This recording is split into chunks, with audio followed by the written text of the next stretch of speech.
Mindblock. Elikkä tänään voitettiin Uruguay, otettiin revanssi 2-1. Ensimmäinen erä tuli meille ja toisessa erässäkin oli chanssi voittaa, mutta se vähän mokattiin. Ja kolmannessa erässä kaverillakin oli ottelupallo, mutta sitten Miro suksi takarajalle ja otettiin kummatkin torjunnat siitä, niin voitettiin. Ihan uskomaton fiilis tää on ja aika sanattomaksi vetää. Vamos! Vamos!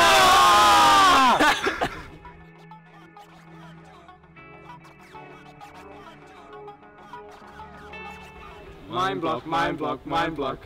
Elikkä tänään me voitettiin puolivälierässä. No kenet me voitettiin?